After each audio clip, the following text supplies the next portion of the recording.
एक दफा का जिक्र है कि एक ग्रास हॉपर था जो हर वक्त खेल कूद और शरारतों में मसरूफ रहता।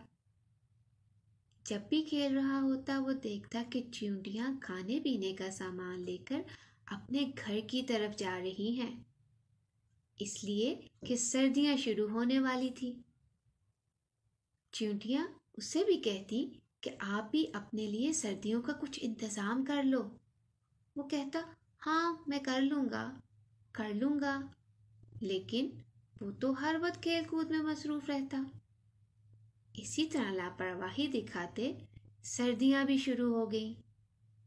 जब मौसम खराब होने लगा तो ग्रास हॉपर के पास खाने पीने के लिए कुछ नहीं था। उसे भूखा भी रहना पड़ा। एक दिन भूख के मारे वो चींटी के पास गया और कहने लगा कि प्लीज अगर कुछ आपके पास एक्स्ट्रा खाने के लिए है तो वो मुझे दे दो। चींटी को पहले तो अच्छा नहीं लगा। उसने कहा कि मेरे पास कुछ नहीं है। ग्रास हॉपर मायूस होकर वापस जाने लगा कि कोई बात नहीं, मैं चला जाता हूँ।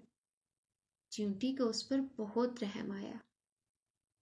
चींटी ने कहा कि अभी आ जाओ, मैं आपको खाने के लिए कुछ दे देती हूँ, लेकिन आपको मेरे साथ वादा करना होगा कि अब की गर्मियाँ आएंगी तो आप ऐसी लापरवाही नहीं दिखाओगे।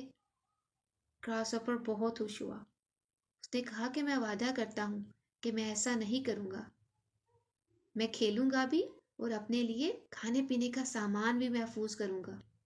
इस तरह से जब गर्मियाँ आईं तो सब ने मिलजुल कर अपने लिए खाना महफूज किया। तो प्यारे बच्चों, हमने क्या सीखा कि हमें आज का काम कल पर नहीं टालना चाहिए।